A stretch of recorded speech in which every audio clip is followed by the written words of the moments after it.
Okay. So, hi everyone. My name is Christiana. Typically, I've seen me into physical class if you did not join super late. And I've also invited the online students to be part of this class because this was the first class we took in your physical class. But I know that a lot of people were not yet available at that time, so we'll just retake it. Okay. When you hear, oh, this thing is risky, when you hear it's two-way, right? You're not sure what comes to your mind. Since this is an online class, and I know that I may not be so conversant with some people's name. I will remember some people's name, but I may not be so conversant with some other people's names. So please, I don't want to be dragging you guys to mute. Okay? Thank you for complying. So when you hear that something is two-way, when you hear that something is risky, what does it interpret to you? What does it mean for you? Hello? Please, somebody should just unmute. You can just unmute and speak, please. Uncertainty. Okay, uncertainty. Correct. Okay, I can see Temilade. Okay, so thank you. So it just means uncertain. It just means that there's a possibility of the results not being what you thought it would be. Okay, so we have that risk is usually associated with the possibility that things might go wrong, that an event might turn out worse than expected, or that something bad might happen. However, risk has a broader meaning, right? It has a broader meaning. Risk is the uncertainty. Risk is the uncertainty that surrounds the achievement of an objective. So even writing ICANN exam is a risk. Deep people that are deep thinkers will tell you that life in itself is a risk. Like who told you that? Who told you that tomorrow is guaranteed, right? So that basically emphasizes to us that even the life that we have, that we claim to live, is a risky one in itself. So risk is just the possibility that an event will not turn out the way you expected it to be. Okay. Moving on, we said that risk level can be expressed as the combination of the consequences of an event and the associated likelihood of occurrence. So risk level can be expressed as the combination of the consequences of an event and likelihood. So if we were in a class, let me check if this is a paid Zoom. You should have access to a whiteboard. Okay.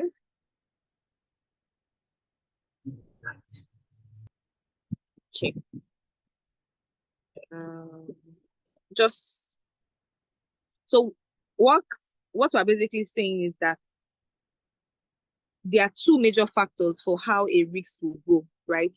The first one is the impact of that risk, and the second one is the likelihood of the risk. So there are two major things: the impact.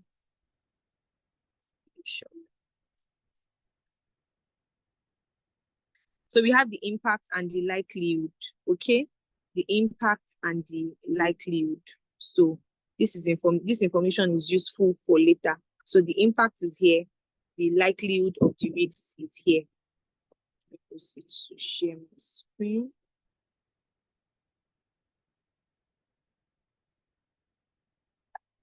Okay, so that being said, now they now said that there are some terminologies that are important for us to know when it comes to risks. The first one is uncertainty. And I think I said it in the physical class. I'll be doing a lot of reference to the physical class because this is more like a revision. So I think I said this in the physical class that uncertainty is different from risks. So who wants to explain that? How is uncertainty different from risks? How is uncertainty different from risks? It's okay, just unmute and speak, please. Victor, oh yeah, how is uncertainty different from risks? Victor, you're in class, so how is uncertainty different from risks? I'll talk about the likelihood. Is different in terms of likelihood and impact. Okay, how? When is something uncertain and when is something risky? It's similar but different in the sense that in terms of likelihood, we're looking at the frequency of the risk occurring, and Yeah, I've actually already said it. I just wanted a clear example. So when something is uncertainty, something is uncertain, right? The frequency of the event turning out to be positive is very slim. You understand? It's very slim. However, when something is risky, in probability, you have this head or tail scenario. You understand? It's either it's a head or a tail, you know for sure. But when something is uncertain, you don't even know what the direct effect will be. You understand? You don't know what the direct impact will be. Okay. Now, the next one we talk about is, we're already in the midst of explaining uncertainty. We already explained likelihood. Likelihood is the possibility or chance of occurrence. Then consequence is the end action of an event. Okay, consequence is the end action of an event. Now, we said risks can be categorized into two. There are two broad categories of risks. A risk can either be a pure risk or a speculative risk. Risk can either be a pure risk or what? A speculative risk. Now, what's a pure risk? A pure risk is a downsized risk. It's a risk that from the way that events are turned out, you know that the only action that can happen is an adverse event. So they can set, like, let's read. They said pure risk is also called downside risk. It is a place where there's a possibility that an adverse event might occur. This implies that loss is the only possible outcome. Pure risks do not mix profits with losses, and they are usually insurable. Example includes death, permanent disabilities, theft. Events might turn out to be worse than expected, but they cannot be better than expected. Possibility that key workers of a company will go on strike is a pure risk, because it's a pure risk in terms that you don't know how much impact the strike will be. It can lead to riots, you understand? That's why the government frowns at protest, because there's like what the aftermath of a protest, you want to expect the worst. You want to expect that there will be people dragging them from their political offices and all of that. So if it now happens that the protest leads to lesser occurrences than they expected, you understand, it's still something, but it's a risk that when you think about it, it does not have any. Hello? Are you talking to me? Okay. Sorry. So let's move on. Now, we said pure risk can most times be controlled either by the instituting internal control or by insurance. This risk might be called internal control or what? Operational risk. So the best way to solve a pure risk is basically to put in place internal controls or put in place operational regulations to even avoid this risk from materializing. Now, the second one we have is speculative risk. Speculative risk is a two-way risk. And I like to say speculative risk is the risk that we are living in. That's the base of our existence. Abi, all of us know that there is a chance of you not existing in this world tomorrow, right? We all agree, Abi. Because somebody tell me that you don't want to die now. Who is sure that they will see tomorrow? See the people that I'm teaching. Who is sure that they will see tomorrow? You know, I'm projecting everybody's name, so I will know the people that did not unmute throughout this call. Sunday, Mr. Sunday, Jessica. I'm certain I'll see tomorrow. I serve a living God. Oh, shit!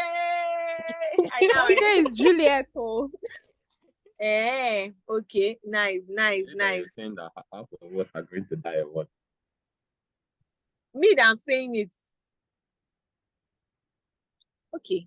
So that's good. That's a good one, Jessica. You serve a living God. Now you can see that the reason why you are certain that you will live tomorrow is because you have a backing. You understand? But in the normal elements of life, a free thinker will tell you that it's possible that I don't see tomorrow.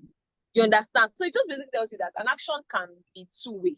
You know, events in the future may actually be better or worse than expected. Speculative risks are generally non-insurable. Gambling, investing in the stock market. And hello. This is the reason why I don't used to like to do online class. So let's move on. We said a company might A company might invest in development of a new product on the basis of sale and profit forecast. Actual profit and sale may turn out to be higher or lower than the forecast, and the investment might provide a high return, moderate return, or low return.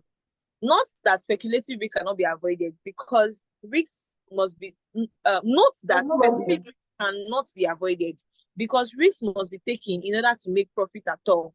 After all, if you do not venture, you do not gain. However, as a general rule, the higher the risks, should be justified with expectation of higher profits. Speculative risks are usually called business risks, and they can also be called strategic risks. So this speculative risk, they're just basically saying that it's a two-way risk, right? That businesses face, that companies face. But it's usually towards the fact that, yes, they know that this thing can turn out lower than they expected. You see some companies, they'll push out a new product. You just go, you say, Eva is already doing Chapman, right? They know that they may release the Chapman and people are not generally even interested in the Chapman at all. But they think about it that if we actually want to increase our company's revenue, something has to give. We have to go out of our comfort zone and make sure that we do this, okay? So that is what speculative risks. Okay. Now, a major part of this whole risks in itself is the concept of risk management. This is where you even see a lot of your exam questions. Most of your exam questions is wrapped up around this risk management. Okay. Now, what is risk management? Risk management is the process of managing your downsides and your upsides risks. In simply put, risk management, they are the efforts of management, towards managing. No, they are the efforts of management towards risks, and its effect on that organization. We said it defines the culture, structure, and processes that are focused on achieving possible opportunities, at the same time control what unwanted results. Now, one thing that you should know is that risk management is a responsibility of, just like the name implies, management. They cannot push it to external parties. Do I still have a class? Yes, ma. Okay. Now, we said the definition posits that there's a connection between risk and return. Something has to give, Giving up your Sunday, giving up your weekends just to do ICANN class is a risk. Because imagine that you see people tell you funny stories. They wrote 5 papers, they failed 5. And they will tell you that, as me, they knew they would have just used that 3 months that they were using to go to class to just be sleeping. Right? So risk and return is always going to be intertwined. And for anybody to achieve anything, Charlie, in this case, we're looking at it from business perspective, because you as an accountant can be a risk manager for an organization. Okay?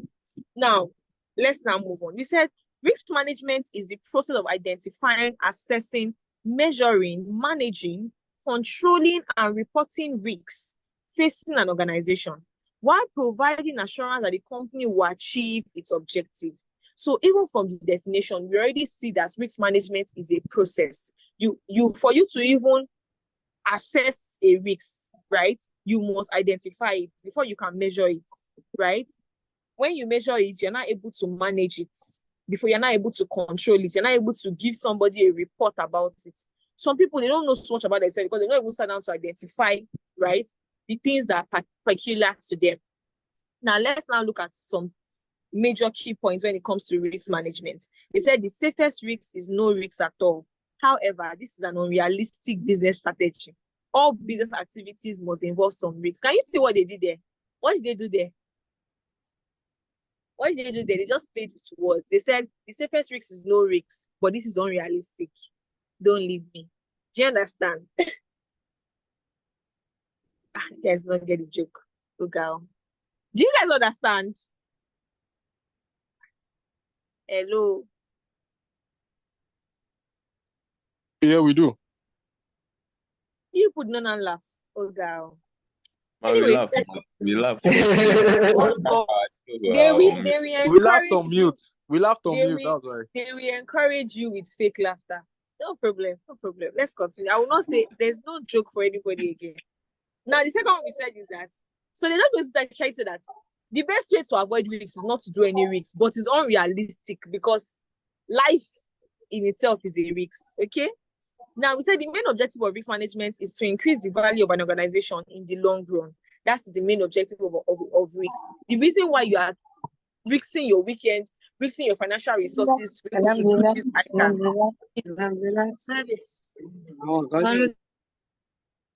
People do too much. People do too much. Mute yourself. Mute. Let's continue. Now, number 3 is that risk management should be tied to the strategy of a company. Risk should be considered in the designing of a corporate strategy. Now, one thing that you need to know is that risk is a top-bottom approach. You understand? There's some organization that you will go to. You can see that these people are not even innovative. The workers are not innovative. They don't push for creativity. Why? It's to tell you it shows you the attitude of management. You understand? There's some banks you will go to. You know that anything that you want, any kind of, maybe you want a flexi kind of account, you want a flexi kind of, you understand? You know that you can get this kind of accounts from these banks. Are you with me? But you also know that there's some banks that you will go, they will tell you that we don't do it, though. We don't used to do that in this bank. They are very, very rigid in their structure, and it just shows the approach that their top management has towards risks. Okay. Now, moving on, we said that the company strategy should be consistent with the amount of business risks that a company is willing to take. You people have to choose a side. If you people are a risk-loving business, let it be known, right? Let your managers be able to say that, this investment that they are saying that their profit was 25%, the board members will not approve it, you understand? Because they can trace a pattern through you people's attitude towards risks. Now, let's move on. Responsibility of risk management. I don't want to push too much at this space, but you just know that like I said, the responsibility of risk management lies with the directors. It lies with the management, okay? And it is their responsibility to identify and monitor risk management systems that they've put in place. They cannot leave it to auditors. The risk management is a day-to-day thing, so definitely they have to be the ones to put it in place, okay? Also, we'll talk about the ICGN corporate risk oversight guidelines. Basically, tell you that what are the roles of board of directors to risks as far as ICGN is confirmed. Now, you can see this kind of question now is a standard, right? If you do not know it, don't put your head at all. So according to ICGN, they said the risk oversight process begins with the board. The board is responsible for the company's risk strategy and their business model. Okay. Number 2, they've said that management has the responsibility for developing and implementing company strategic and routine operational risk management strategy with the board. Just reinforce this. What ICGN is basically saying is to reiterate what we have been saying about management being responsible for risks. Okay. And then the third one is that shareholders have a responsibility for assessing the effectiveness of the board in overseeing risks. Shareholders have a responsibility for assessing the effectiveness of the board in overseeing risks. Investors are not themselves responsible for the oversight of risks in a company.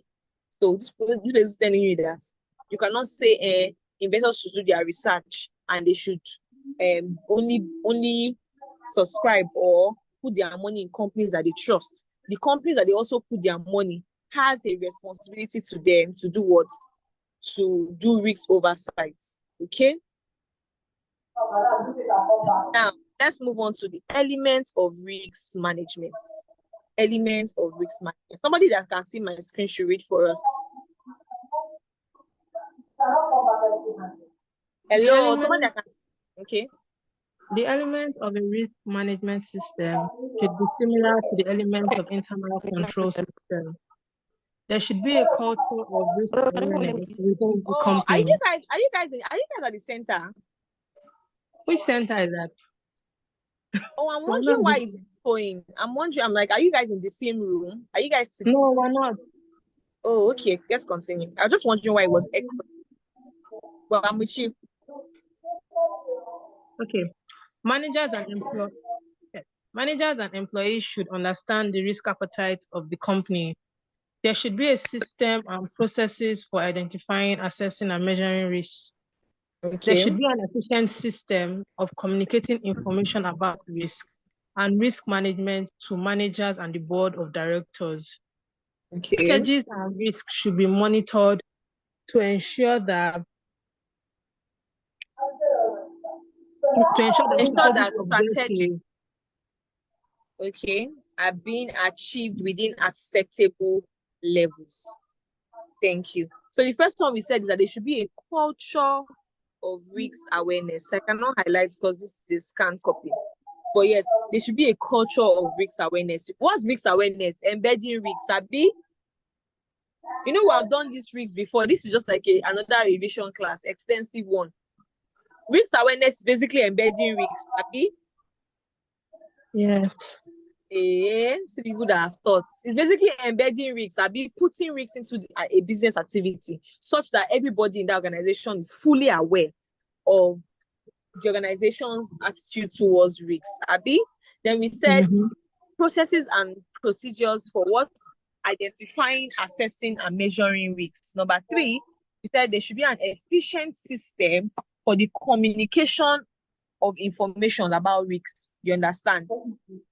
Prompt information, prompt sharing of risk-related information. Then we said strategies and risks should be monitored to ensure that the strategic objectives are being achieved within the acceptable level.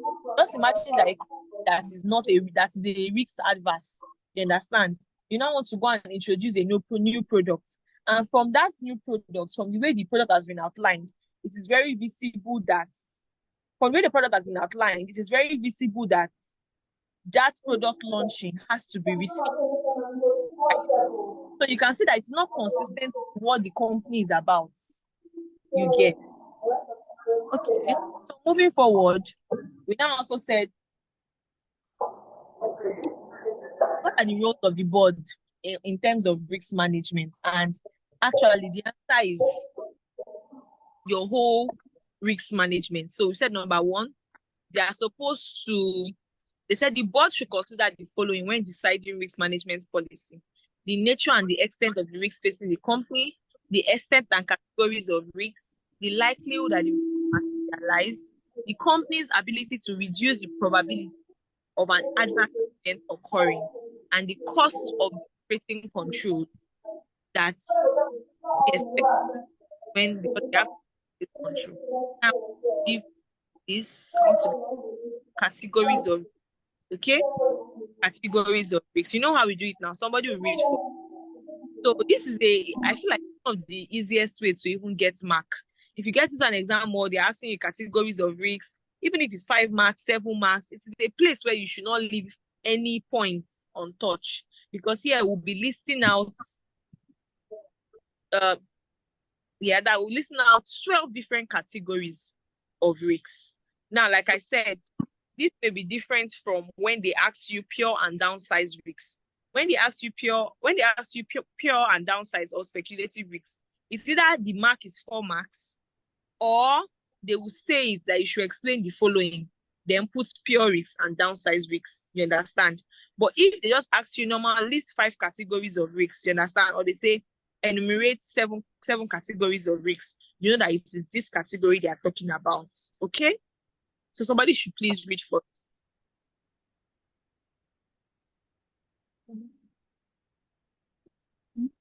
I'm listening.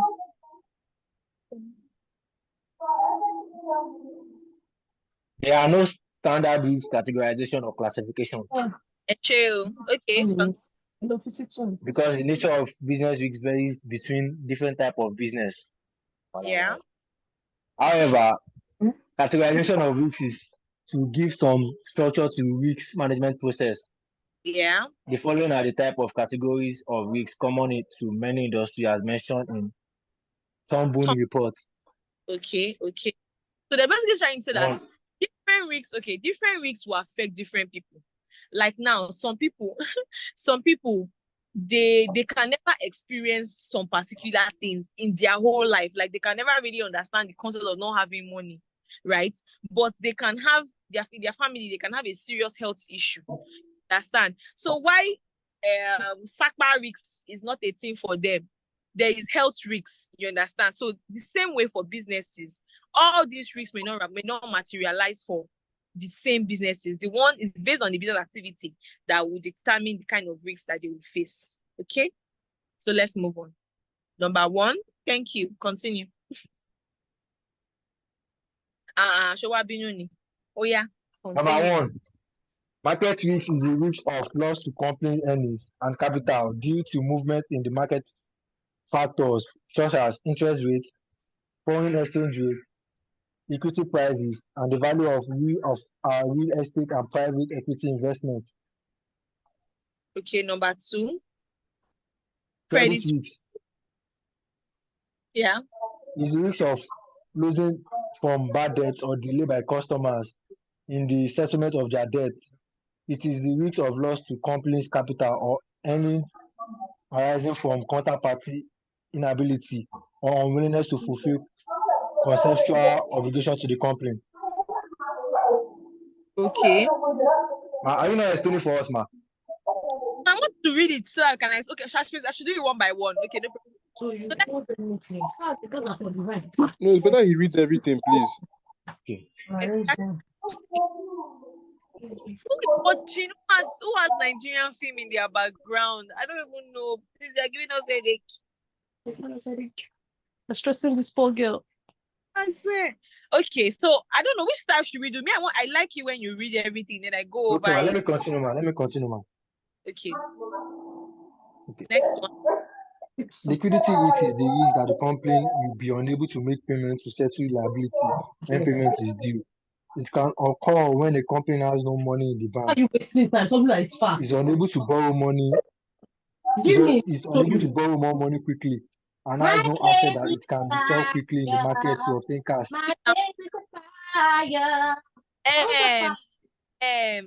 What's this girl name? Because I recognize her voice. I don't know. Is Aisha? What is going on? Aisha. Hello, Christiana. I think Yeah. you can mute everybody if you're the host of this meeting. I'm not the host, though. Okay, who is the host of the meeting? Let's find out so we don't keep getting distractions. Okay. I think she has actually off now. Okay. Thank you. Because I said that you should unmute, and the reason I said that you should unmute is because I don't want to be saying, "Oh yeah, unmute." Anyway, let's continue. Thank you. So it was reading. You can continue. I think you were in. It occurs when our reader is already angry. Our reader, don't be angry. Just continue the Lord's work.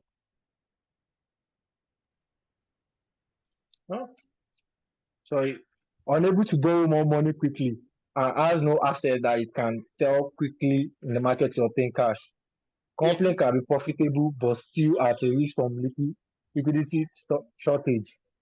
Yeah, so that is liquidity. Pay attention. Number 4, Operational risk is the risk of loss resulting from inadequate or failed internal processes, people, system, and external events. Some of these factors could include delay in processing transactions, staff negligence in executing tasks, lapses in control and processes, system manufacturing, virus attack, performance failure of vendors, and armed robberies, fire, flooding, earthquake, and terrorism, etc. Okay, reputation risk. So just this one, and then another person will read. Thank you. Reputation is the risk of loss arising from damage to the company reputation due to adverse publicity. The adverse publicity could be as a result of poor crisis management, regulatory non-compliance, suboptimal financial performance, poor corporate governance, leadership. Such adverse publicity could impair public confidence in the firm and lead to a decline in client base. Thank you very much. Okay, so let me just explain this five first. Okay. So now the first one is market risk. Market risk is the risk of loss to the company's earning and capital due to movements in market factor. AC, don't even think too far, right? Today, I entered a vehicle that would typically enter for 100 naira for 200. And it's not about somebody now said that, but I don't understand. Do you know that I've entered the same keke or like this same shuttle for 15 naira before? Did the road change? Did the road get longer? And then we're just talking about it that what has changed is market factor. You understand? What has changed is market factor. That shuttle that we're entering, buying fuel, right? He has a family to feed. He has to buy things outside. If things are getting more expensive outside, and he's not even able to fund his own life, the only way he can increase his earnings is by increasing how much he's also collecting, right, for the ride, even if the road has become the same. So that's one of the major risks, right? When a company is planning their data, there's this risk of, okay, what if a major market factor changes? You understand? What if a major market factor changes? Like now, imagine Nigeria. We have gone from a range of 800, we have gone from a range of 800, 900, 950 to $1 to about 1.8. And I remember how crypto guys will say that there are two things that are showing that there are two things in life, that everything in life may not be sure, but there are two things in life that are sure. Number one was 1 naira to $1 being 1,000, and the second one was Bitcoin hitting 100K. Do I have crypto people in the house? So we can see that it's happening right before our own eyes. So that's one of the major risks that businesses face, market risks, where there are changes in the market factor as against what they've predicted.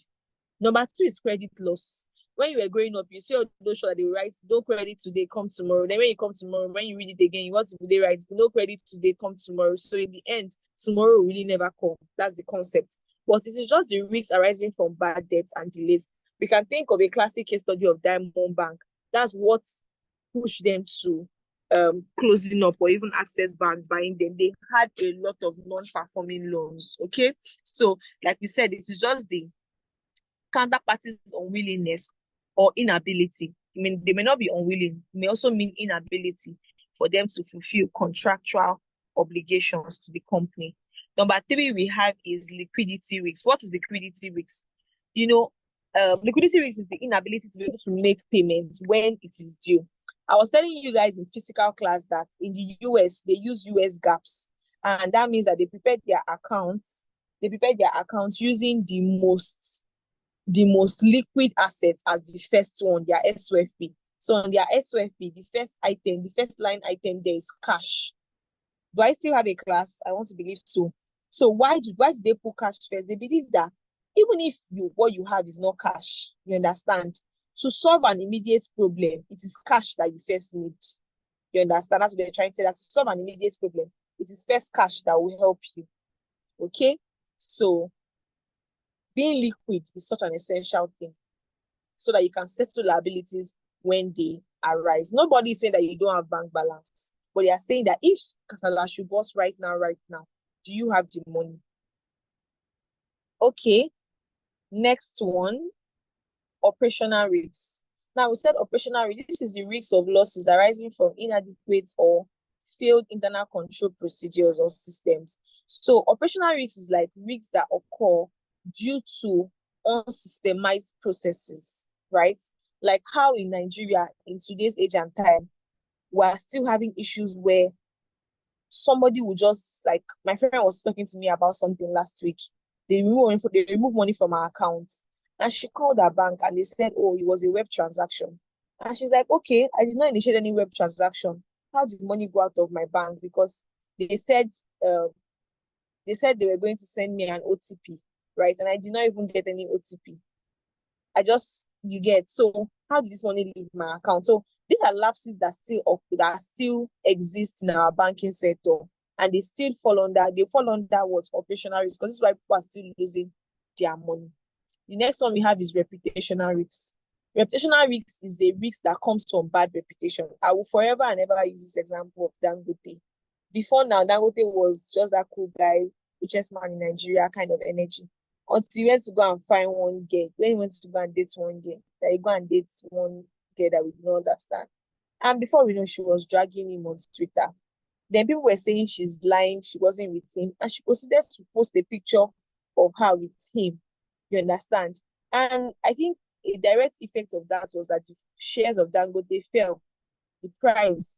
So it's to tell you that is Dangote the whole company? Is it just Dangote? No, but just to tell you that businesses face a lot of reputation risks. There are brands that you will not buy anymore because of one story that you heard when you were growing up, like how we heard that like Acera was not good. Abi, they used to use it to wash engine, and how we heard that Paleji. There are some things that you like when they ask you that why don't you do this thing, you don't even know why, but it's because of a reputational damage, okay, that you have experienced in the past. So that is the first 5. So who wants to continue reading for us? So you do legal, technological, health and safety, environmental, business probity, and derivative. I'm with you.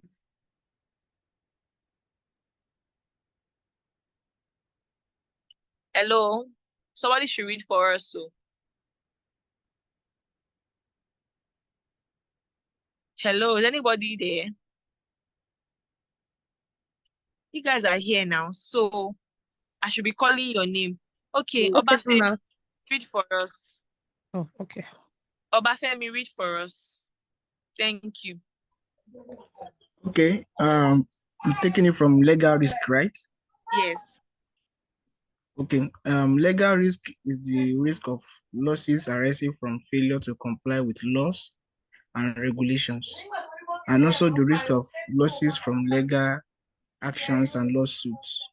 It includes regulatory risk, example, non-conformance with laws, agreement and regulations, such as anti-money laundering laws, tax law, PENCOM, misinterpretation of agreements, litigation, internal policies, and procedure or ethical standards.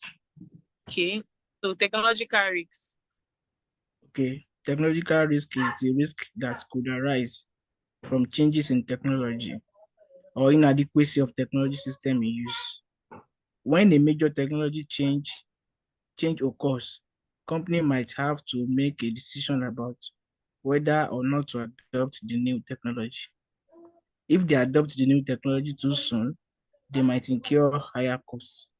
If they delay adopting the new technology, there's the risk that a competitor will take advantage and use the technology to gain market share. Okay, health and safety. Okay, health and safety risks are risks to the health and safety of employees, customer, and the general public. Okay. Number 9, environmental risk. There are risks of losses arising in the short term or long term from damage to the environment, such as pollution or the destruction of non-renewable raw materials. Number 10, business probity risk. Probity means honesty and integrity. It is the risk of losses from a failure to act in an honest way. Companies in some industry might be exposed to this type of risk. Okay. So I think I want to take direct derivative by myself. Thank you very much. So now let's move back up. Thank you, Obafemi. So the first one we read is legal risk. So legal risk is the risk that is associated with the failure of complying with laws and regulation. Like you can see, these FCPCC people, they are currently on the lookout for like fake products, all of that. They are currently even suing WhatsApp for like infringement of our information in Nigeria and all of that. So legal risk is basically the risk of losses that arises because a company fails to comply with rules and regulation. And just like they said, it can be anti-money laundering, it can be pension, it can be tax, it can be the way they've interpreted an agreement, it can be litigation, like a pending court case. So basically, those are the things that fall under our legal risks. Also, we have technological risks. Now, technological risks is the risk that could arise from changes in technology or from inadequacies in the technological system. Now, we said that when a major technological change occurs, companies might have to make a decision about whether to adopt the technology or not. So what's technological risk? Just a risk that occurs due to the changes in technology. Now, they're not trying to say that when a technological risk occurs, usually two ways. Is either they said they want to adopt a new technology soon, or and when the technology too soon, it will be too expensive. Like you can remember COVID now. There were some people like what happened to the price of hand sanitizer. Hand sanitizer was like it was nobody sends it like the way it is right now. But hand sanitizer became a big thing. They won't teach you how to make sanitizer at home. But so expensive. Or people that are shipped in that cover. You know that white cover now? That thing that like that bike man that was like a bike man that now had extra glasses inside. Do you remember? Or you could not protect yourself during COVID. During me, trust me. Do you remember? See the people that I'm teaching. Do you remember? If Yes, you we could not, did. you not move on. So what do you guys use during COVID? We use sanitizer and we constantly wash our hands. You Yes. could put your hand and try. Okay, thank you. So basically, that's just a brief example. Or let's look at, for technological, let's look at how we're able to switch from typewriters to desktop. You get in the old, not olden days, like in the early 20s, right? You like they will tell you that when you go to the front of course, you see plenty people with typewriter. Abi, if you had to type anything, it's those guys that will help you. But when you go to front of the courts right now, do you even see anybody with typewriter again? Oh yes, there are still people with typewriter in Ilorin. In Ilorin where I school, there are still people with typewriter in front of courts, but it's not. It has definitely shifted with technology. So imagine somebody that made a whole company out of the sale of typewriter. What will happen to their business right now?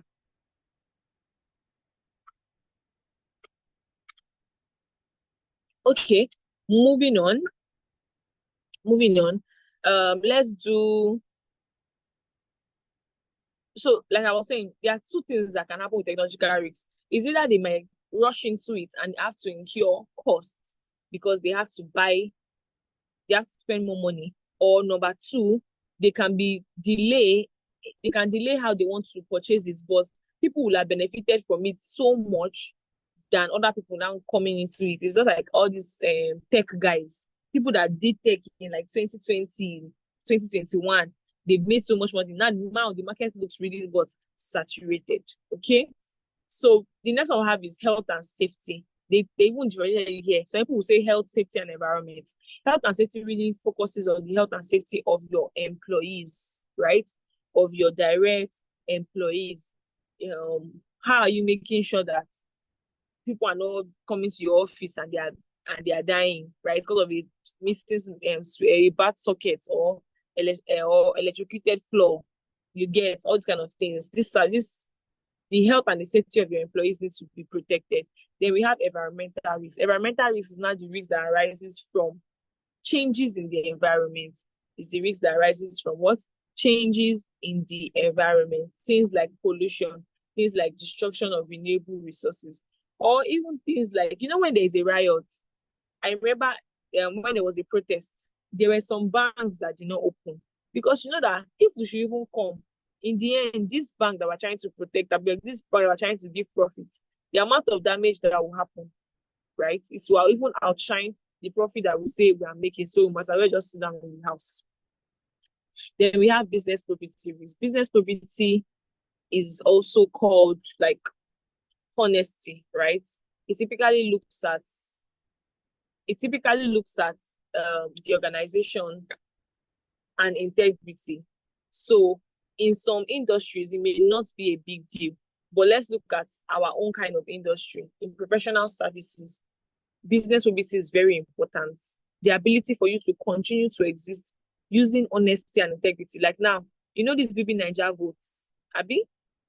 I think it was Deloitte that used to count, and people be like, the votes is fake, all of that. So will be like, you people don't know who Deloitte is. The amount of money they are making is BB Niger votes that they want to be changing figures for.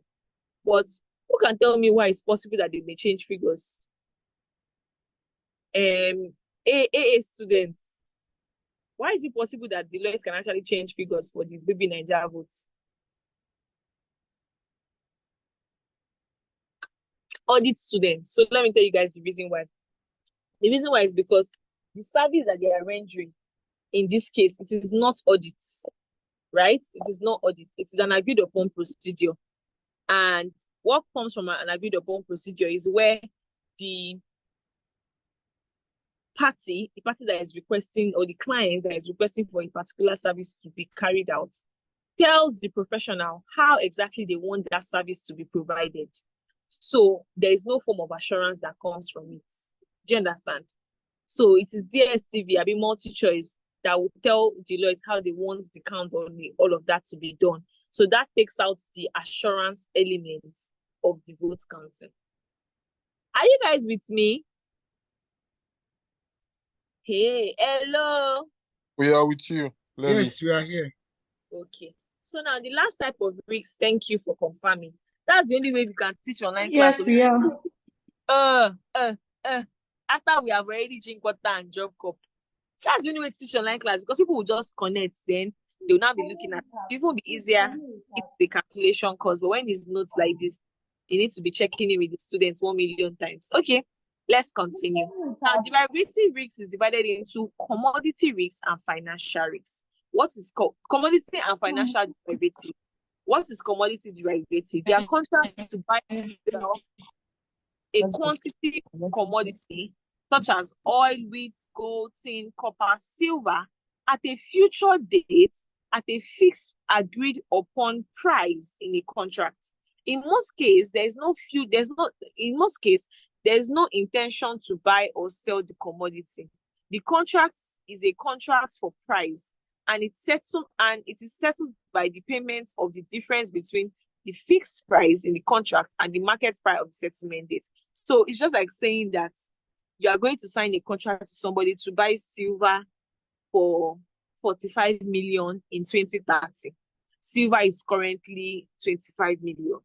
If 2030 comes and silver is not 45 million, you understand, the person has gained and you have lost, because that is what you signed to in the contract, saying that what the silver was going to be 45 million at that time. So that is a commodity derivative. You are tying it down to the value of a direct commodity. Okay? Now, the second one that we have is financial derivative. Financial derivative are contracts on the price of certain instruments or market rates, such as foreign exchange, interest rates, bond price, share price. Like the commodity derivatives, buyers and sellers of financial derivative do not exchange the item bought or sold. It is settled by the payment for the difference. It's settled by payment for the difference between the fixed price and between the fixed price in the contract and the market price at the settlement date. So this one now is also estimating a price of a particular financial commodity. Estimating the what? Price of a particular financial commodity. If it sells up to what you want to buy, right, then nobody has lost. But if you are saying that it's currently be 10,000 and it is now 9,000, it just means that they are encouraged to do what? To pay up the balance contract. Now, we said derivative instruments may include options, futures, swap, and they can be controlled. They can be used to control risks by hedging to prevent risk markets. They can also be used to speculate on changes in the in the delivery. Okay, so basically what I'm trying to tell us here is that for derivatives, it can either be commodity or financial. Now let's look at the nature and importance of business risks and finance risks. What's business risks? A business risk is a strategic risk. There are risks that are inherent in that business. You cannot separate it. Like now, I think in class I'll have used a standard example. What's a business risk of somebody that is doing pure water business, pure water business in Nigeria? What is an inherent risk that is inside the business that I cannot separate from itself? What is an inherent risk? You should know this now. Hello.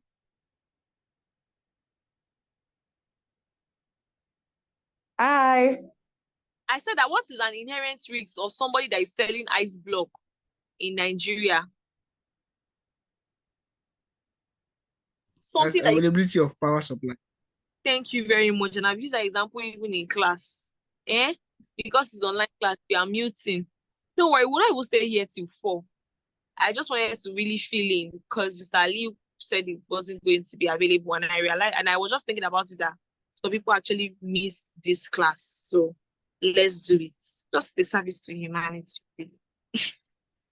Okay, let's continue. I see the people that I'm trying to revise for. They are muting. No problem. Hey. That's what it is. Wow, wow. Why are you calling my name? Okay, so business risk is strategic risks, and I hope you know I'm joking. No, I'm only joking. So business risk is strategic risk, and it's called inherent risks. It is inside our business. You cannot take it out, right? You have to. It's like a risk you have to choose to solve actively every now and then. You are actively looking for a solution out of that risk. Now, financial risk is also a major cause of the general business risk. This is like your cash flow risks, which is your credit risks, Abby, and we also have liquidity risks. The ability to meet up current obligations when they fall due. Okay, that is financial risks. And to be honest, you can have an amazing business idea, but if you are suffering financial, if you are suffering like financial problems, that idea will not fly. Abby, that idea will not fly. Just as if you have business idea, I am not eating. The idea will not come out. Okay. So, want to move on to explain some risk management concepts. Want to move on to explain some risk management concepts. So, who's going to read for us? Who's going to read for us? I should call you again. Hello. Let me go and call because I'm teaching toddlers. There's something in the chat. Okay. Okay. Who do I want to call now? Who is Adejo in this class? Adejo Christopher. Hello, Mr. Adejo. Adejo. Please, you can unmute and read for us. Is it because your name is A? So you can read for us, so. Sorry, I'm having screen issues, please. Okay. Nominate somebody that is your friend. Someone that is your friend, nominate them.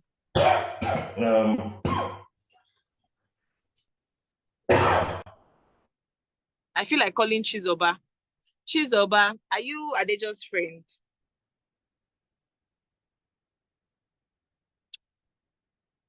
Chizoba.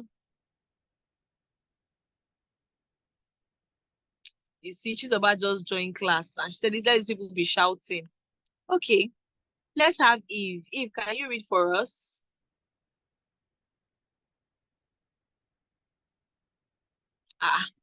Hey, actually, you are seeing people just join class. Who is speaking? Who has unmuted? Okay, Eve, do you want to read for us? Okay. Thank you. So you are reading risk management concept. There are some terminologies that you should know when it comes to risk management. Okay, I'm listening. Okay, so risk management concepts. The first one is exposure to risk. This is a loss a company will likely suffer if there are unfavorable changes in conditions in the future or events occur. Companies need to assess the significance of their exposures to risk. As far as possible, risk exposures should be measured and quantified. Examples: if you lend your friend or sell goods worth 250,000 to your friend, your credit risk exposure is 250,000. It follows that if your credit exposure is to one person or customer, you may lose the entire amount. If not, you are not likely to lose the entire amount. If an investor holds 100 million in shares of RAC PLC, which is a listed company, it has 100 million naira exposure to a fall in the Nigerian stock market. However, some risk exposures cannot be measured because they are qualitative risks, very difficult to estimate the possible losses for an Example, damage to company's reputation. The assessment of qualitative risk usually depends on management, judgment, opinion. Okay, thank you. That was quite a long read. Thank you. So exposure to risks is just the likelihood to suffer a risk, Abi, because some certain conditions are now present. Okay, just like you said, if you lend your friend 250,000 naira, you have a credit risk exposure of 250k. Like Temilade now, I'm not sure that she can lend Aisha. I'm not sure that Temilade can say, okay, she wants to lend Jessica I can exam money. You know, that's that exposure. It opens us up to an exposure. You know how someone do something for you, now say it's not your fault now. You mean not move far. It's because you have access to me. So typically that's exposure to risks. Like I was using an example in class that let's say that the room that we use in VI now. You say you should come and do water insurance, flood insurance. Do you think that they need to do any flood insurance? No, because you don't think you're exposed to that risk. But if the next year should come and they come and identify that, oh, you are now susceptible to these risks as well, all of that. Abi, you have opened up, you are now being exposed to that particular risk. And this example that we gave about if you buy shares, it just means that you are 100,000 naira exposed to the fall in the stock market. Okay. Now the next one we have is residual risks. I like to just call it in a very simple way. Residual risks is the risks that remain when you have tried to finish all the risks. That is it. So residual risks is the risk that's left after putting in place controls, after putting in place insurance, after putting in place operational controls, after putting in, you understand, there will still be a tiny fragment. Like I think there's this guy that does like you would have heard of him, Tony Rapo, that does like rehabilitation for all those people that are drunk, all kind of things. And sometimes you see some people, they will become very well 15 years, 10 years later.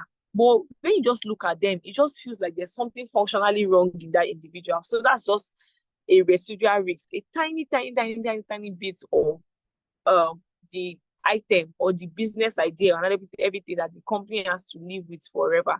That is residual risk. So they said that if the residual risk is too high, the company should implement additional costs to reduce the residual risk to an acceptable level. But you guys know that this reducing residual risk, that's where ALAP comes in, Abi. Am I correct? That's where ALAP comes in. What does it mean for a risk to be ALAP? Answer me now. What does it mean for a risk to be ALAP? Hello. As low as reasonably practicable. Thank you very much. As low as reasonably practicable. And what does it mean? What does it mean? What's the application? What does it mean? What's the application? Somebody should help us. What is the application? Because I'm not just teaching this class for the first time. At least somebody was in that class that day. So what does it mean for us to say that we only accept the risk if the risk is ALAP? And you have said ALAP means as low as reasonably practicable. So what does it mean for a risk to be ALAP? Somebody should help us.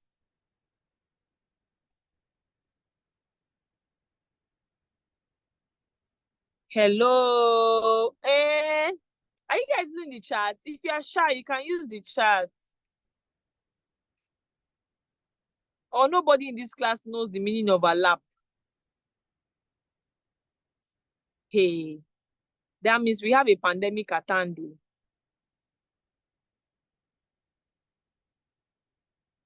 Okay, so let me call somebody. Oh, okay. Repeat your question, please. I repeat my question. Okay, no problem. Ma, I'm asking that what does it mean for a risk to be ALAP? ALA. Like when the cost as low, that's the risk must be as low as possible. That means that the cost, the benefit of the risk must be more than the cost. Do we agree? You have a point, but Oh yeah, another person. When the cost of reducing it is reducing it further is more than any benefit that could be gained or Exactly. derived. So that's it. Allowed means as low as reasonably practicable. When we are saying that, see now, they said in this residual risk, if the residual risk is high, the company should implement extra procedures to reduce the risk. This is where things like allowed. And I gave you an example that, let's say, for example, somebody has an FS that they've been editing. And in that FS, what used to happen is that they used to see a 5,000 naira default every year, 5,000 naira default. So in that case, they now say, let's go and call this particular account, let's go and call this particular auditor or this particular person that does practice that. But we don't know where this 5K is, we are looking for it. The person now came and said, okay, no problem, me, I'll collect 2 million for my charge. You know, the person that called you can say, 5K, 2 million. No problem, let the 5K just be lost in, because the cost that he's going to spend to benefit the 5K back is exceeding the 5K in itself, Abi. So that can discourage him. So moving forward, let's do risk appetite. Now, risk appetite is the level or amount of risk. So please, the girl that said the first definition, okay, just pay attention. You intertwine the cost for the benefits, okay? Have you heard? Yeah, I've heard you. Just pay attention. It is when the cost that can, the benefit that can be gotten, right? The cost, when the cost of reducing the risk further exceeds any benefit that can be gotten when the risk materializes. So that's when you accept the risk. You accept the risk when it is allowed. Okay. So like I was saying, risk appetite. I'm just very dehydrated. I don't know. Okay. So risk appetite. It is the amount of risk an organization is willing to take based on its objective. Okay. We said a risk of making a loss can be accepted in order to create a chance to make profit. You know, there was this thing for startups, Abi, where they will come into the market and the thing will be free. How many of you use OPay? You use OPay now. You see that OPay has started charging 15 naira for 10,000, Abi? Answer me. As OPay started charging 15 naira for 10,000, didn't you guys see that meme? Stanbic or Standard Chartered, that's why. Standard Chartered. Okay. There are people now, their OPay is the most active account because of cashback. And I'm asking you in this class and you're keeping quiet. God will judge all of us. You see that, you know why I like teaching? There's a time where the teacher will be shouting. I kept on talking, and I did not know that I was already disconnected. When did you stop hearing me?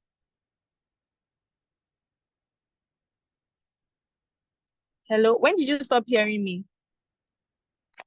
Like a very long time ago. Okay. Did you hear me explain risk-based approach? Hello? Did you hear me explain risk-based approach? No. No, we didn't. I think that was okay. So what about the risks of losses?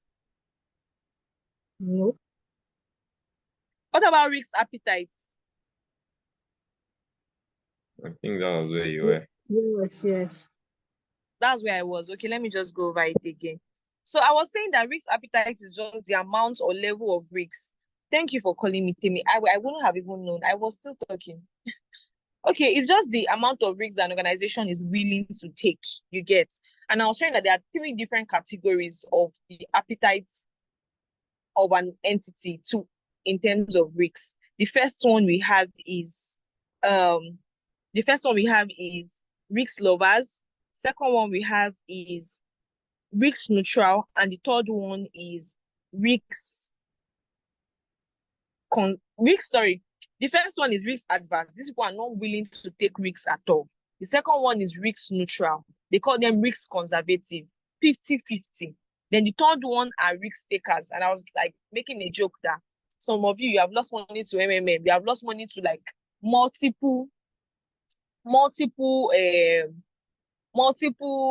money-making platforms. And I was like, don't feel too bad about yourself. It's not like you are greedy. It just shows us the states of your personality, you get. And it's for you to now use that risk loving attributes that you have to your own advantage. Now, I was saying, can you hear me?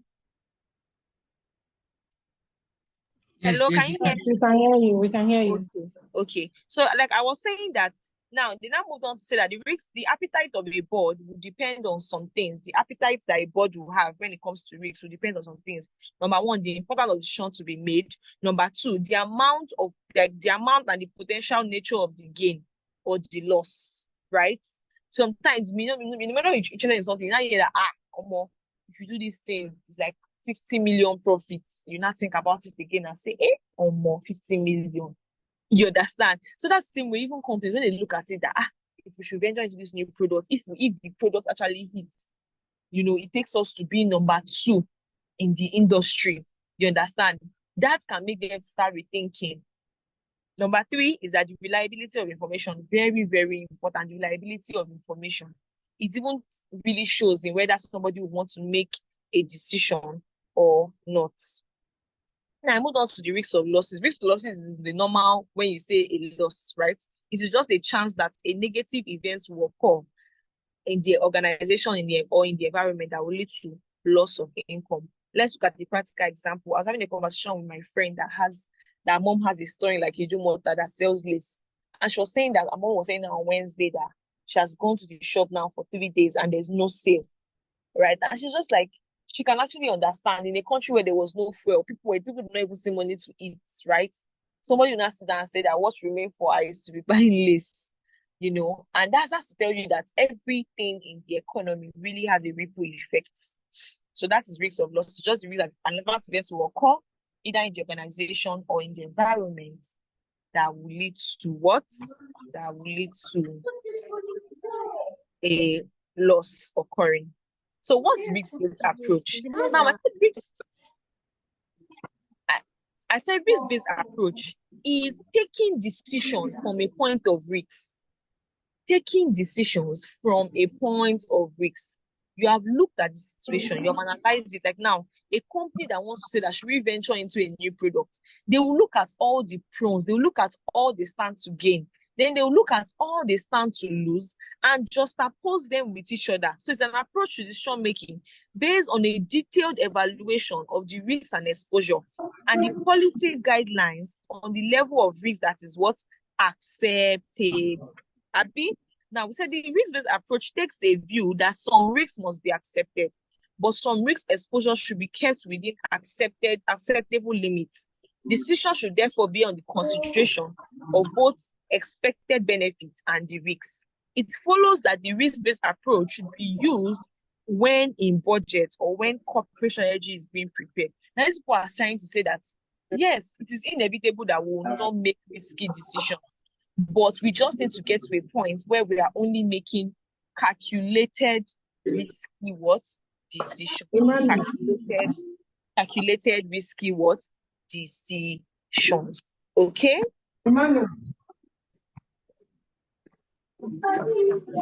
Okay? Are we together? Come downstairs. Yeah. Come downstairs. Damilola, please mute.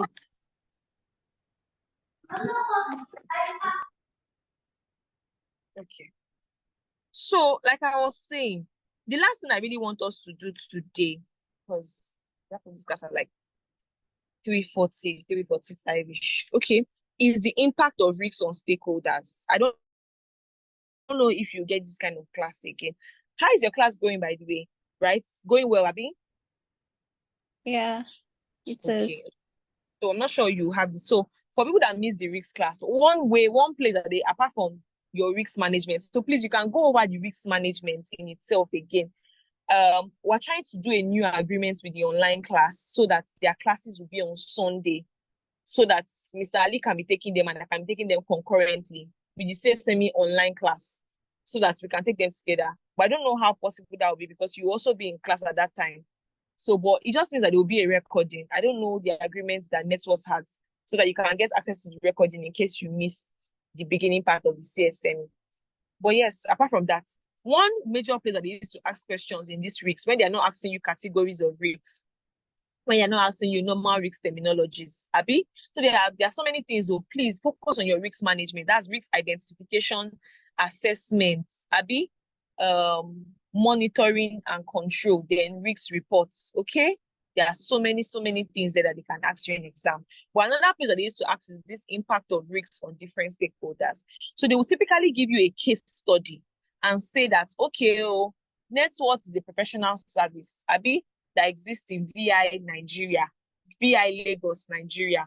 Okay, and then they will give you a typical case study around net worth. I think if we even have time, we can actually do one of it today. Then they will tell you that what is the impact of these risks on different of their stakeholders. Basically, tell you that what is the impact of a risk materialize, maybe a risk of the company shutting down fully.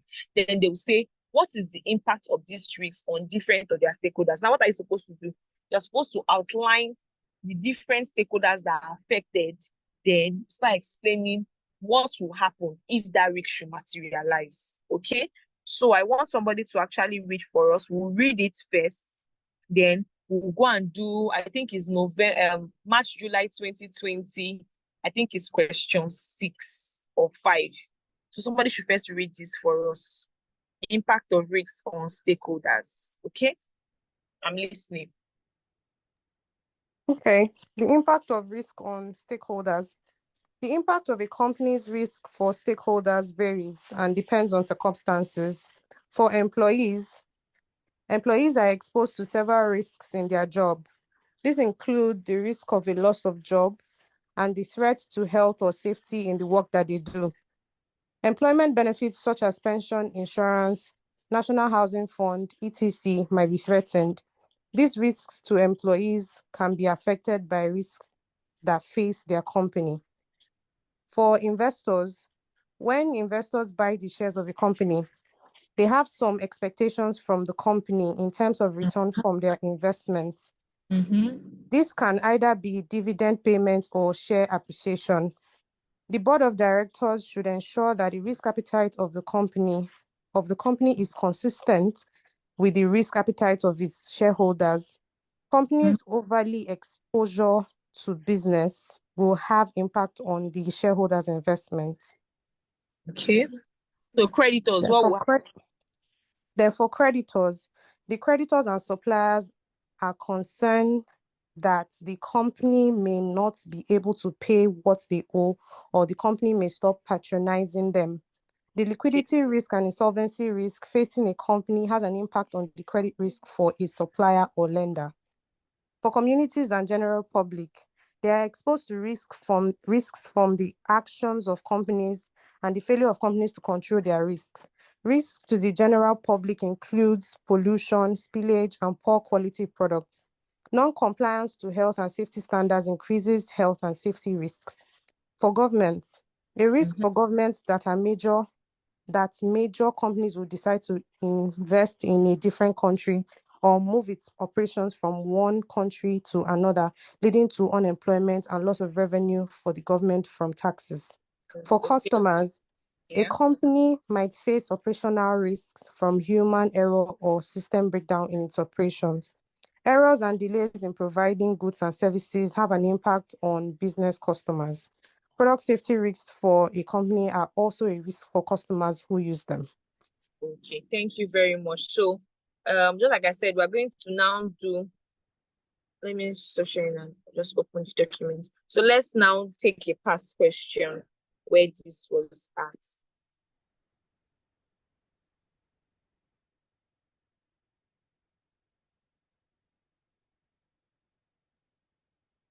So there, I think it's even more than once where, well, if you use the Pathfinder, like the cost charts, but let's use a critical.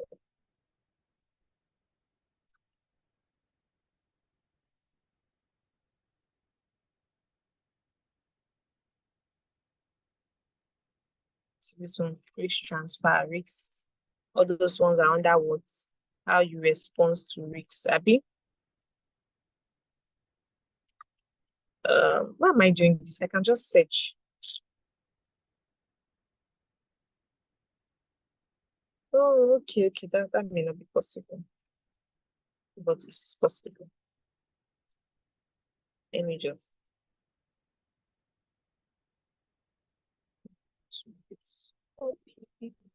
Okay, I think I've said question. This is question 5. Okay.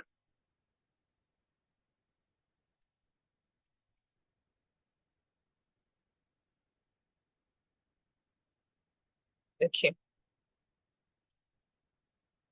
So, shall I read or somebody wants to read? Can I read or somebody else should read? Shall I read? Hello? Okay, I'll read. Okay. Question 5. Oasis Yes. Bakeries is a producer of what kind of breads? Bread servicing on all kind of breads, servicing only Lagos markets.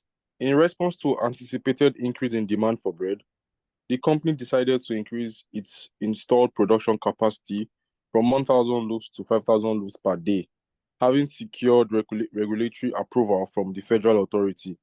However, Okay.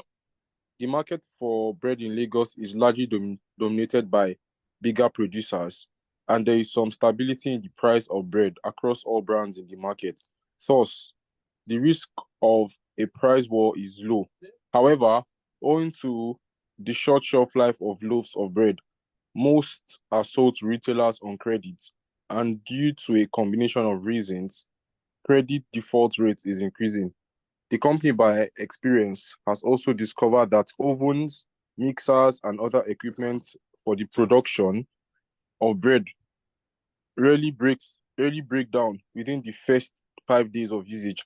However, procurement of raw materials such as flour and butter has become more challenging due to the activities of bigger bakeries and recent increase in import duty on all processed foods. Required advice Oasis Bakeries on the level of exposure to any 5 categories of risk inherent in its growth strategy and analyze the impact of risk on any 5 of the stakeholder group of Oasis Bakeries. Yeah, that'd be. Okay, thank you. So now let's advise Oasis Bakery on the level of exposure to any 5 categories of risks. What are the problems that we see here? What are the risks that are possible?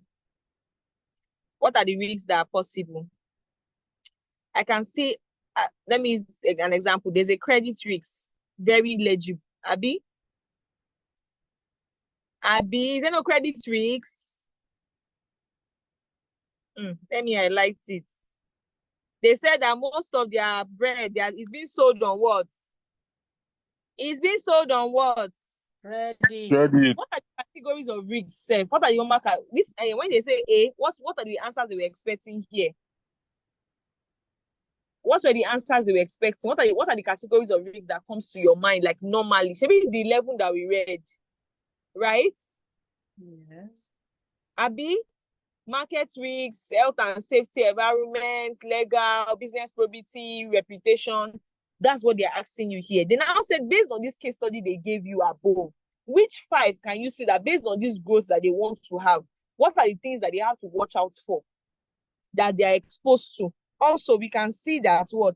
Import duty, Abi, that's market risks. Okay? Oh yeah, I'm expecting you to. I'm consciously not listing them out line by line. I want you to read it and tell me the one I've not highlighted. There are different risks there. Oh yeah. Strategy risk. Strategy risk. Strategy risks. Okay, why? No, I'm not saying wrong. I'm just saying why. Like, explain yourself now.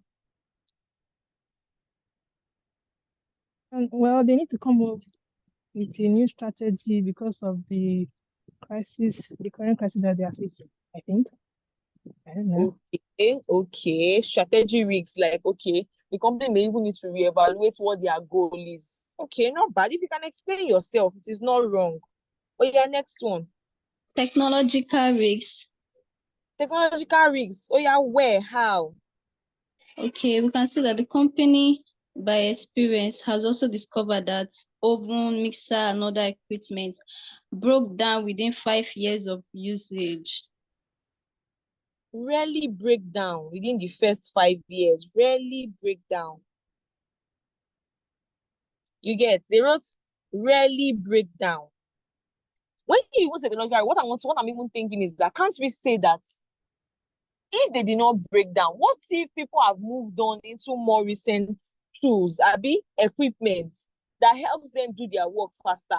But because their own machines have not broken down, they are still hell bent on the old machine, that may affect their production capacity, and they want to move to producing 5,000. Do you get my point? Yes, ma. Okay, another one.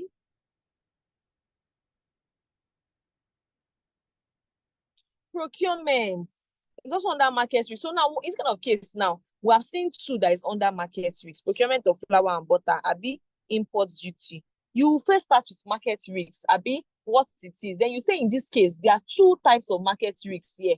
The procurement of this flour and butter. Number two, there is import duty on processed food that we have to bring into Nigeria, right? Then you can write number three, credit risks. This credit risk can even lead to a financial risk. Can't it lead to a financial risk?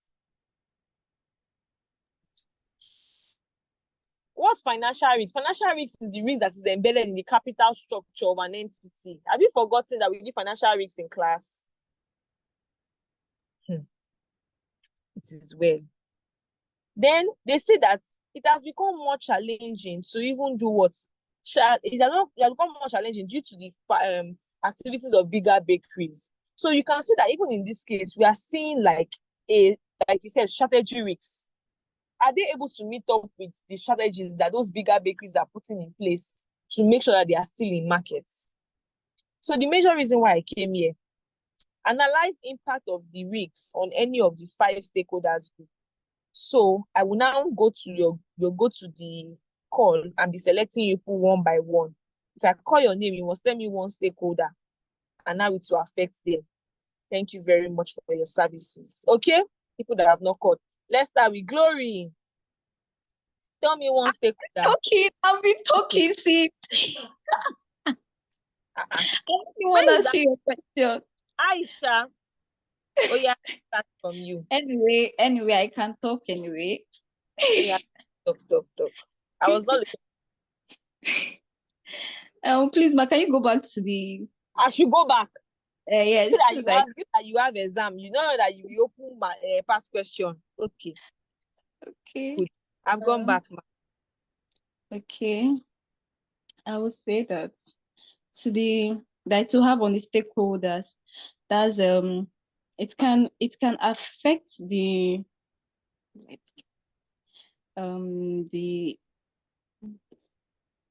No, you can look at it from a case of if this growth plan does not work and the company had to forcefully close down, right? Yeah, how would they exactly? How would they affect?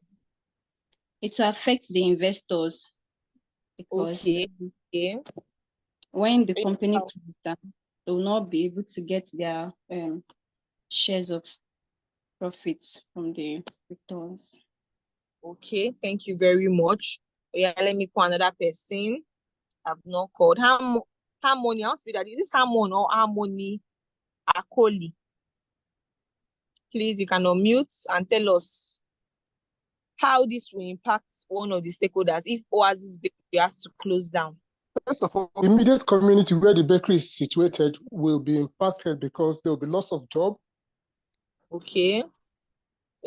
Community job. Yes. Okay.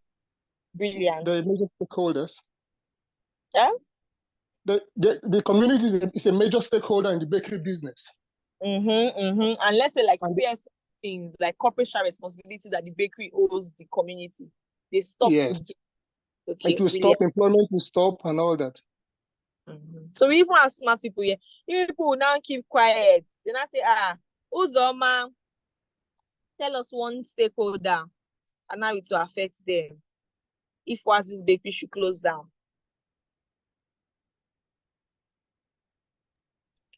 The customers. So the customers who probably are used to Oasis brand, or if there's an operational risk in terms of the production of the bread itself. So maybe wrong ingredients were used or something. And the customers can be affected in terms of health and otherwise. Thank you very much. That's good. Another person, Victory. Hello. Yes, we can hear you. Okay, if the company Oasis shuts down due to all this, firstly to affect the employees of the company, because there will be loss of job. Yes, like their job security is over, and if the company should even close down forcefully, they may not even get like redundancy pay. They may not get what they call that in severance pay. Yes. Nobody has mentioned government.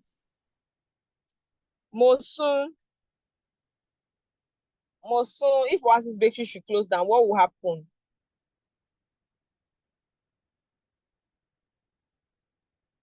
Hello, Mosun. Good afternoon. If Oasis bread should shut down. Is it Oasis bread that we have been reading? Bakery. Okay, so what will happen? I don't know, but I feel you don't know. Oh yeah, what will happen to the government? Let me help you. What will happen to the government? The government, I guess they won't be receiving taxes and You're saying this right. Saying the right thing now. Continue. That's all I know. I've not been following. I just joined a few minutes ago. I've not been following. You're saying it through your full mouth. Okay, no problem. But yeah, you guys have done well. So definitely, I even used to say that it's all my stakeholders that can be impacted. It's me that will tell you how they will be impacted. Abi, if they have and you could never mention a major one, their creditors. The bank Yeah. The bank will be impacted. Their suppliers will be impacted. Exactly.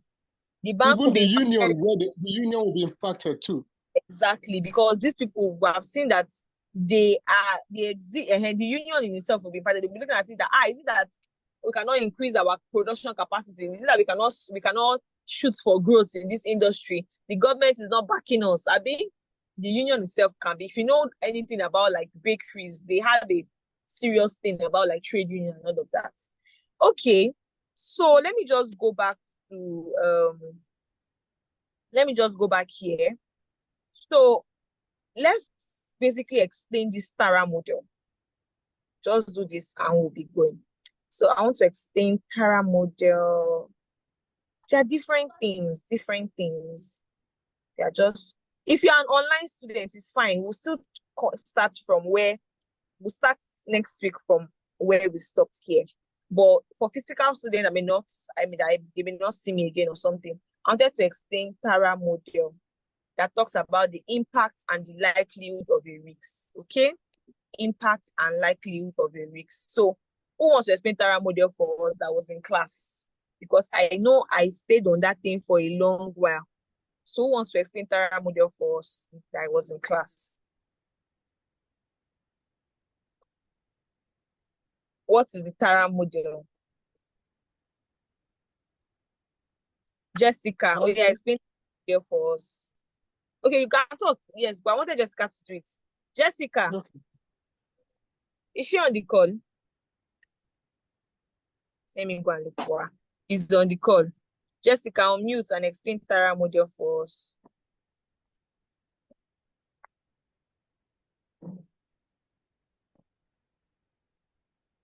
So, well, I was not in class when they taught risk. Yeah, they taught it. You're not already when but for real though, I didn't start the class when it started, so I was not around when they taught risk. I started with you from ethics. Are you serious? I thought you were around. No, yeah, who was thinking? Who was around though? I want this I was to around. Okay, you can, sir. Sorry, just to confirm, do you guys have the hard copy of CSME now? Do you don't have yet. Some of us paid like a month ago. Till now, they've not given us. But does anybody have it at all? No. Like we it's not paid available for over a month now. They've not given us. Yes. But other courses have their own. Yes, now The we don't know. They CSMA just pack is postponed it. available now. Okay, it's available now, Abi. Yes, it is. People are making us jealous. So Okay. So please, it's It available was now. around yesterday. Okay, it was I available think yesterday. again. Yes. Okay. Please get it. Please. I'm begging you, get it. What's the difference between like ICANN and like a normal exam is that a normal exam you can go and blame your tutor. You have to really take responsibility for this your exam. Is the ball is not even in anybody's court. It's inside your court like this. Simple. Okay. So please, you can just explain Tara model for us. Thank you. So, Can I? yes. Okay, the Tara model is a model that enables or advises organizations and individuals on how to manage their risk. It talks about the lowness and highness of the consequences and probability of a risk happening and the effect of organizations. Okay. So that's like, yes, that's what Tara model is supposed to do in itself. But in terms of impact and likelihood, how does Tara model teach us how to treat a risk? Like which ones do we accept, which ones do we reject, which ones do we transfer, and which ones do and which one do we avoid?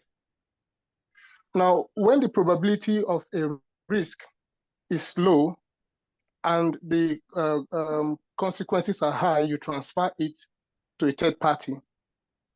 Okay. But when the probability is high and the consequences are high, you avoid them entirely. Okay. But when the probabilities are high and the consequences are low, you reduce the risk. Okay. But when the probabilities are low and the consequences are low, you accept them with two hands. Yes. Thank you very much. So what will happen is that you may not understand it in this way, like from this diagram, but I'll send you another table, right, that shows you how to treat your Tara, right, using high, low, okay? Because some people may not be able to, but this diagram is actually Tara too, you get. This diagram is Tara itself. So when the probability is what? Low and the impact is high, you have to consider insurance, consider transferring it. If the impact is high and the probability is also high, you have to do what? Look for a way to reduce it. When the impact is low and the probability is also low, you have to accept it. When the impact is low and probability is high, you need to put in place control measures, okay, to stop those risks from occurring. Okay, so that will be all for now. I have another class at 5 and I need to really prepare for that. So do you guys have any questions up until now? Do you have any question?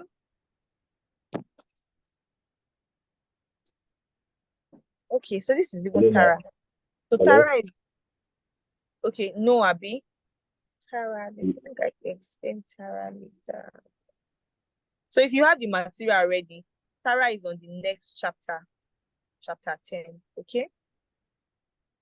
Ma, please, can you share this material with us? I'm not sure I can.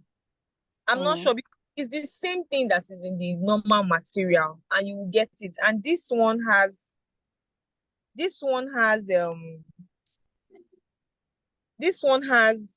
what do they call it?